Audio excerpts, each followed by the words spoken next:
ሰላም ጤና ይስጥልኝ ወደ ሁለተኛ ክፍል ተማሪዎች፣ ይህ ምዕራፍ 10 ነው። ከመምህር መሐመድ ማሜ ማትስ ዩቲዩብ እንደሚከተለው ይቀርብላችኋል። ምዕራፍ 10ን ጥሩ በሆነ ሁኔታ እንማራለን። ይህን ምዕራፍ 10ን መማራችን ምንድነው ያለው ጥቅም? ይህን ምዕራፍ ከተማርን በኋላ ዋና ዋና ሀሳቦች የብር ኖቶችን፣ ሳንቲሞችን፣ ገንዘብን መቁጠር ነው ያለን። እስኪ እናንተ ሳትወለዱ ምናልባትም ወላጆቻችሁም ሳይወለዱ ሊሆን ይችላል ስለ ገንዘብ ጥላሁን ገሰሰ ለ10 ሰከንድ ያላትን ነገር እስኪ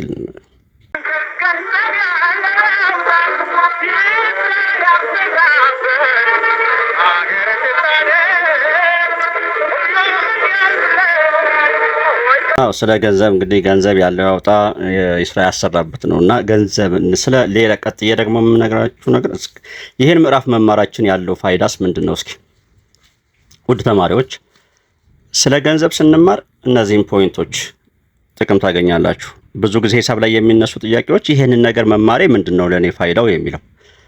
ይኸውላችሁ ተማሪዎች ገንዘብን ስለ ገንዘብ መማር የመጀመሪያው ነገርን ለመግዛት ገንዘብን እንጠቀማለን ይላል። አሁን ቁሳቁሶችን ለመግዛት ለምሳሌ ዳቦ ለመግዛት፣ እርሳስ፣ ደብተርና ወዘተ የመሳሰሉትን ለመግዛት ገንዘብ ያስፈልጋቸዋል። ስለዚህ ስለ ገንዘብ እውቀትም ያስፈልጋል። ሌላ ዋጋን ለማወቅ የአንድ ነገርን ዋጋ መጠንን ይህ ስንት ብር ነው ብለን መረዳት እና ደረጃውን ማወቅ፣ መቁጠርን፣ መደመርን 5 ብር ሲደመር 10 ብር 15 ብር ይሆናል። በዚሁም 5 ሲደመር 10 ጎን ለጎን እናውቃለን ማለት ነው። ብርን መደመርን፣ በብር ላይ ብር መደመርን ማወቅ፣ ቀሪ ገንዘባችንን በ20 ብር የሆነ 20 ብር ቢኖርንና በዚህ ሳይሆን በ15 ብር ብንገዛበት ስንት ይመለስልናል? እነዚህን ሌላው የገንዘብን መቆጠብን፣ ስለ ገንዘብ ጥንቃቄ ማድረግን፣ ገንዘብን መማር ይጠቅመናል። በመጨረሻ የምጠይቃችሁ ጥያቄ 10 ብር ቢኖራችሁ እስኪ አሁን እናንተ ምን ትገዙበታላችሁ? ይህ ለእናንተ ኮሜንት ላይ የምታስቀምጡት ይሆናል። ወደ ትምህርት እንቀጥል። እሺ የዚህ ምዕራፍ እንግዲህ ዋና ጽንሰ ሀሳብ እንደምታዩቸው እነዚህ የብር ኖቶች የሳንቲም ኖቶች ናቸው። በሳንቲም የቀረቡ የኢትዮጵያ ሳንቲሞች ናቸው። እንደምታዩቸው ታውቋቸዋላችሁ ብዬ ገምታለሁ። 10 ሳንቲም፣ 10 ሳንቲም፣ 5 ሳንቲም፣ 25 ሳንቲም እና 1 ሳንቲም አንድ ነች። እቺ 1 ሳንቲም እዚህ 10 ሳንቲም እዚህ 5 ሳንቲም እና ስለነዚህ ድምራቸው 10 ሳንቲም አለ፣ 5 ሳንቲም አለ፣ 1 ሳንቲም እንደገና 10 አለ፣ እንደገና 5 ድምራቸውን እዚህ ጋር ያስቀምጥላችኋል። ሳንቲሞችን መደመር ይሄን ምሳሌ ሰጣችሁና እዚህ እንደምትመለከቱት እነዚህን ሳንቲሞች ድምራቸው ስንት እንደሆነ ተናገሩ ነው። 10 ሲደመር 10 20 ሳንቲም ይሆናል። እዚህ ጋር ጎላ ላድርግላችሁ መሰለኝ። እስኪ ያውና 10 ሳንቲም 10 ሳንቲም 20 ሳንቲም እዚህ 50 አለ 20 እና 50 70 ሳንቲም እዚህ 5 አለች 75 ሆነ። እንደገና እዚህ 25 ሳንቲም አለች 75 እና 25 100 ሳንቲም ሆነ። 100 ሳንቲም ማለት ስንት ነው ወደ ብር በኋላ የምናየው ይሆናል። አሁን በሳንቲም ደረጃ እናውራ። 100 ሳንቲም ደርሰናል። እዚህ 5 አለች 105 ሳንቲም ሆነ። እዚህ እንደገና 1 ሳንቲም አለ 106 ሳንቲም ሆነ ማለት ነው።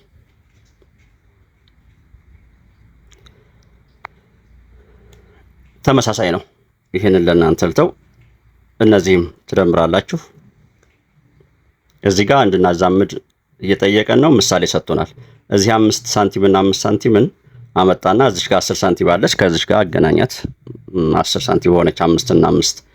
ከዛ ሌላውን እኛ እንድንሞላ ነው። እዚህ 10 አለች 10 10 20 እዚህ 5 አለች 25። አሁን 25 እንፈልግና 25 ጋር ወስደን እናያይዛታለን ማለት ነው። ያውና 25 ሳንቲም እዚህ ደግሞ 25 25ቶች አሉ 25 እና 25 50 ሳንቲም ጋር እናያይዛለን። እዚህ ደግሞ 50 ሳንቲሞች አሉ 50 እና 50 100 ሳንቲም ማለት 1 ብር ማለት ነው። 100 እዚህ ጋር እናያይዛለን። እሺ የብር ኖቶችን አሁን ስለ ሳንቲም ካወራን በኋላ የብር ኖቶችን መቁጠር በአንድ መቁጠር ይለናል። 1 2 3 5 ብሎ ጀምሮ እስከ 5 እኛ 6 7 8 9 10 11 12 13 ብለን ዳሾቹ ላይ እንሞላለን። አሁን ደግሞ በ5 5 10 15 20 ብሎ ጨርሷል። እኛ 25 30 35 40 45 50 55 ብለን እንሞላለን። እሺ እዚህ ደግሞ በ10 ብር እስከ 50 ድረስ እሱ ሄዷል። እኛ 60 ብር 70 80 90 100 ብር።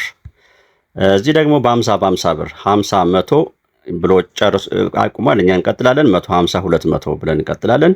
እዚህ ደግሞ በመቶ ብር አለ። 200 ላይ እሱ ቆመ። 300፣ 400፣ 500፣ 600፣ 700፣ 800፣ 900 ብር ብለን እዚህ ጋር እንጨርሳለን።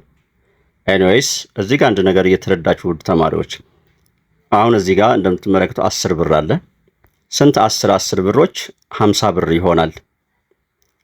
ስንት 10 አንድ 50 ብር ይሆናል? ስንት 10 100 ብር ይሆናል? ስንት 50ዎች 100 ብር ይሆናል? እንዲሁ የሚለውን ጎን ለጎን እያጤናችሁ በ200 ብር እንድንቆጥር ነው። 200፣ 400 ብለው እሱ ጨርሷል። እኛ 600፣ 800፣ 1000 ቆማለን። እዚህ የምትመለከቷቸው የብር ኖቶች ናቸው። ስንት እንደሆኑ እንድትናገሩ ነው። እሺ እዚህ ጋር 5 ብሮች ይታያሉ። ስንት 5 ብሮች? 3 ብሮች። 3 ብሮች 15 ብር። እዚህ ጋር ደግሞ 10 ብር ይታያቸዋል። 2 10ዎች 20 ብር።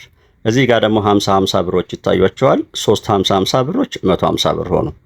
እሺ ሌላ እዚህ ደግሞ 100 ብሮች ይታያሉ። ስንት 100 ብሮች አሉ? 1 2 3 5 ብሮች 500 ብር። እዚህ ደግሞ 200 ብሮች ይታያቸዋል።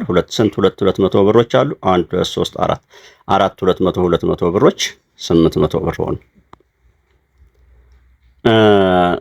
እዚህ ጋር ደግሞ ስንት የ5 ብር ኖቶች አሉ? በቃ መልሰናቸው መጣን። እነዚህም በሙሉ መልሰን መጣን።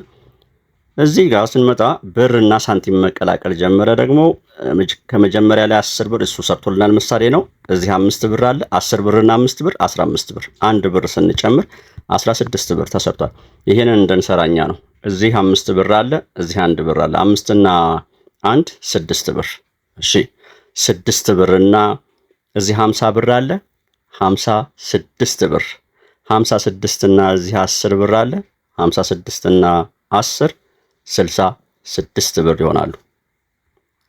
እንቀጥል ወደ እሺ እዚህ ጋር 100 ብር እዚህ አለኝ። 100 እና 5 እንዳይምታቱባቸው። እሺ 100 ብር እዚህ አለ። 50 ጋር 150፣ 10 ጋር 160 ብር ደርሻለሁ። 1 ብር ስጨምር 161 ብር ይሆናል። ልጆች ሱቅም ስትሄዱ አደራ 50 ብርና 100 ብርን አስተውላችሁ እንድትገበዩ ወላጆቻችሁ ከላኳችሁ። እንቀጥል። እዚህ ጋር እንምጣ። 10 ብር እዚህ አለኝ። 100 ብር 110 ሆነ። 110 እና እዚህ 200 አለ፣ 310። እዚህ 50 ብር አለ፣ 310 እና 50 ብር 360 ብር። 1 ብር እዚህ አለች፣ 361 ብር። በጣም ጥሩ ጥያቄ። እዚህ ተግባር አለን። 100 ባለ 1 ሳንቲም ስንት ብር ይሆናል? አንድ ሳንቲሞች፣ አሁን ቅድም ያልኳችሁ ነገር መጣ። አንድ ሳንቲሞች፣ መቶዎቹ አንድ ሳንቲሞች መቶዎቹ ስንት ይሆናሉ? 1 ብር ይሆናሉ። 1 ብር 100 አንድ ሳንቲሞች ነው። 1 ብር ስንት ሳንቲም ነው? 100 ሳንቲም። እሺ ብርን እንግዲህ በተለያየ መልኩ እንገልጸዋለን። በቀላል ምሳሌ ላሳያችሁ። ይኸውና 100 ብርን አንዴ ይወሰዱልኝ። 100 ብርን በ50 ብር ሁለቱ በቂ ነው። 100 ብርን በ10 ብር 10ሩ በቂ ነው። 10 ጊዜ 10 100 ብር። እንዲህ በተለያየ መልኩ እንገልጸዋለን። በ5 ብር ደግሞ 100 ብር 25 አምስቶች 100 ስለሚሆኑ 100 ብር እና ያን ለማስተማር ነው እዚህ ጋር ያሉ ጥያቄዎች። 20 ባለ 5 ሳንቲም ባለ 5 ሳንቲም 20ዎቹ ስንት ይሆናሉ? 1 ብር። 10 ባለ 10 አሁንም 1 ብር። 4 ባለ 25 አሁንም 1 ብር። 2 ባለ 50 አሁንም 1 ብር። 1 ብርን በተለያየ መልኩ ሲገልጸው ይህ ምን ያስተምረናል? በዕለት ተዕለት ህይወታችን አንድ ነገር በተለያየ መልኩ ስናየው ማለት ነው። አንድ ነገር ልጆች እይታችሁ ሁሌ አንድ ነገር ላይ ብቻ ይሁን። ለምሳሌ መንገድ ላይ ስትሄዱ ማየት ያለባችሁ ነገር መንገዳችሁን ሲደመር ግራ ቀኝን የሚከናወኑ ነገሮችን በደንብ እያስተዋላችሁ አስፋልትን መሻገር ብቻ ሳይሆን ከፊት ለፊትስ ምን አለ የሚለውን፣ ከግራ በኩል የመጣውን መኪና ከግራ በኩል ያለውን ብቻ ሳይሆን ከቀኝ በኩል ያለውን፣ እንደዛ ስትማሩም እንደዚሁ አንድን ትምህርት ስትማሩ ለፈተና ብቻ አይደለም ማሰብ ያለባችሁ፣ ከትምህርቱ በስተጀርባ ምን ጥቅም አለው የሚለውን። እሺ ወደዚህ ጋር ስንመጣ 1 ሳንቲም በ1 ሳንቲም መቁጠር። እሺ እነዚህን ይበቃናል። በ1 ሳንቲም እስከ 100 ድረስ በ5 ሳንቲም ተደጋጋሚ እንዳይሆኑብን። እሺ በ10 ሳንቲም አይተናቸዋል ቅድም። ያሰበው ይሄን 25 አለች። 25 ስንደምርባት 50 ሆነች ነው። እዚህ ስንመጣ ደግሞ 75 ብለን እንጽፋለን። እዚህ ስንመጣ ደግሞ 100 ይሆናል። 4 25ቶች 1 ብር ሆኑ። እዚህም ስንመጣ እንደዚሁ 50 ሳንቲም አለ። 50 ጋር ስንደምረው 100 ወይንም 1 ብር። ሶ ዳሽ ባለ ዳሽ ሳንቲሞች ዳሽ እኩል ይሆናል ሳንቲም። እሺ እንደዚህ ነው የሚለው 2 ባለ 50 ብለን እንሞላለን ማለት ነው። እዚህ ጋር 2 ባለ እዚህ ዳሿ ላይ ደግሞ 50 ሳንቲም እኩል ይሆናል 100 ሳንቲም እኩል ይሆናል 1 ብር። እዚህ ጋር ደግሞ 4 እና ባለ ይለናል 25 እንሞላለን። ሳንቲሞች እኩል ይሆናል 100 ሳንቲሞች እኩል ይሆናል 1 ብር። እሺ ይሄንን ብር መቁጠር መደመር ነው። 1 ብር 1 ብር 2 ብር እና 50 2 ከ50 እና 50 3 ብር። እዚህም እንዲሁ 1 ብር 1 ብር 2 ብር 50 2 ከ50። እሺ 25ቷን አንዴ ልለፋትና 25ቷን ልለፋትና 2 ከ50 ደርሻለሁ አይደል? 3 ከ50 ከዛ እዚህ 25 ያለፍኳታለች እዚህ 25 ያለፍኳታለች 50 ትሆናለች። 3 ከ50 እና 50 4 ብር ወይም 400 ይሆናል። ወይዘሮ ጥሩ ወርቅ ገበያ ሄደው 2 ሊትር ዘይት በ150 ብር ይኸውላችሁ። እንግዲህ አሁን ወደ ዕለት ህይወታችን ሲመጣ ጨው 10 ብር፣ ስኳር 100 ብር እና ቲማቲም 50 ብር ገዝተው ተመለሱ። በጠቅላላ ስንት ብር አወጡ? ያው መደመር ይሆናል እና 150 ብር መጀመሪያ አውጥተዋል 150። ከዛ 10 ብር አውጥተዋል ደግሞ ለጨው 10፣ 100 ብር ስኳር ደግሞ 100 ብር። እሺ ቲማቲም 50 ብር። እሺ እነዚህን እንደምር 150 እዚህ አለኝ አይደል? ቴክኒካዊ አካሄድ 150 እዚህ 50 አለች 200 ብር፣ እዚህ 100 አለች 300 ብር፣ እዚህ 10 አለች 310። ቁልቁል መደመር እንችላለን። ቁልቁል 0 0 0ዎችን 0 5 እና 1 6 6 እና 5 11 1 አለኝ 1 እና 1 2 ከቀሪ 1 ጋር 3 310 ማለት 310 በቃ 310 ብር። በሳንቲም ቢሆን ኖሮ ወደ ብር ልቀይር ነበር። እሺ እዚህ ጋር ደግሞ የብር ኖቶች ከ5 ባለ 1 ብር ሳንቲም ስንት 5 ብር ይሆናል? 5 ባለ 1 ብር ሳንቲሞች ስንት 5 ብር ይሆናል? ባለ 1 ብር 5 ብር ይሆናል ነው። ተደጋጋሚዎችን እናላፈቸዋለን ጊዜ እንዳይሆን እዚህ ጋር ያሉት እናንተ ታያላችሁ። እሺ አሁን የምዕራፉ ማጠቃለያ ላይ የገንዘቡን መጠን ስንት እንደሆነ ተናገሩ። የመጀመሪያው ጥያቄ ይሄ ምዕራፍ ትንሽ ስለሆነ በአንድ ክፍል በቃ የገንዘቡ መጠን ስንት ነው? 100 ብሮች 4 አሉ 400 ብር እንደገና 1 2 3 4 400 ብር እና 4 ብር 404 ብር አለን። እሺ እዚህ ደግሞ 200 እና 50 ብር 250 ብር አለን። ለዛ ሰራውታ ነው። ቆይሽ እዚች ጋር ሶሪ ያው ይሄ የተቆረጠ ስለሆነ ለዚህ ጋር እንደ አዲስ ልምጣ። በጣም ጥሩ 200 ብር አለኝ እዚህ። አዎ እንደገና 50 ብር አለኝ 250፣ 3 ብር አለኝ 253 ብር። እዚህ ጋር ልምጣ 200 ብር ድፍን አለኝ እንደገና 100 ብር 200 አለኝ 400 አጠቃላይ 10 ብር 410 ብር አለ። አንድ ብር ስንት ባለ 1 ሳንቲም ይዘረዘራል? አንድ ብር ባለ 1 ሳንቲም 100 ሆኖ ይዘረዘራል። አንድ ብር በስንት ባለ 10 ሳንቲም ይዘረዘራል? በ10 መልሱ በ10 ሳንቲሞች። አንድ ብር በስንት ባለ 5 ሳንቲም ይዘረዘራል? 20። አንድ ብር ስንት ባለ 25 ሳንቲም ነው? 4። የኢትዮጵያ ሳንቲሞች ድምር ስንት ነው? የኢትዮጵያ ብር ሳንቲሞች ድምር። ይህ ምን ማለት መሰላችሁ? 1 ሳንቲም አለች፣ 5 ሳንቲም አለች፣ 10 ሳንቲም፣ 25 ሳንቲም፣ 50 ሳንቲም እና 1 ብር ወይም 100 ሳንቲም ማለት ነው። በሳንቲም አይደል እያወራን? 100 ሳንቲም። እነዚህ ናቸው በሳንቲም ደረጃ የምንጠቀምባቸው እና የኢትዮጵያ ሳንቲሞች ድምር እነዚህን ስንደምራቸው 1 እና 5 6 10 ጋር 16 16 እና 25 16 እና 25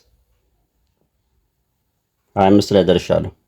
11 አንድ አለኝ 3 41 ሳንቲም። እሺ 41ን እዚህ ላስቀምጥ።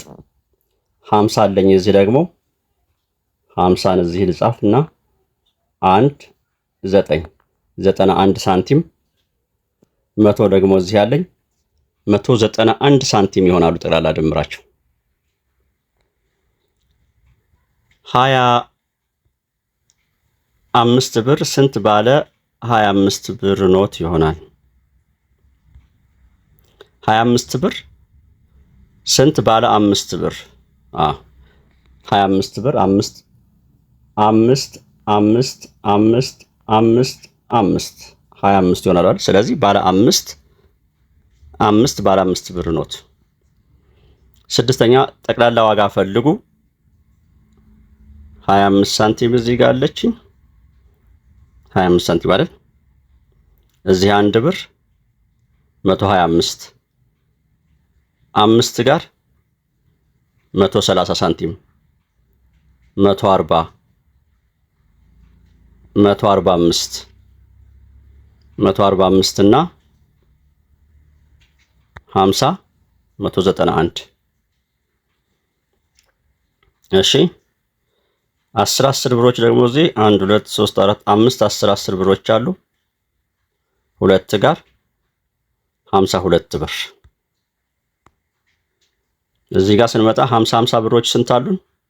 4 50 ብሮች 200 አንዳንድ ብሮች 5 አሉ 205 ብር 200 ብር ስንት አለን እዚህ? 3 200 ብሮች 600 ብር ከ10 ደግሞ 3 አለን 603 ብር። ውድ ተማሪዎች የዛሬው ትምህርት እዚህ ላይ እናበቃለን። ወላጆችን እጅግ እናመሰግናለን። ምዕራፍ 10ን ደግሞ በሚቀጥለው ፕሮግራም ጠብቁ። ወላጆችን እጅግ አመሰግናለሁ። መምህር ማመሬ ከማሜ ማትስ ዩቲዩብ። ሰብስክራይብ ሳታደርጉ እየተጠቀማችሁ ያላችሁ ሰብስክራይብ እንድታደርጉ ጠይቃለሁ። ቻው።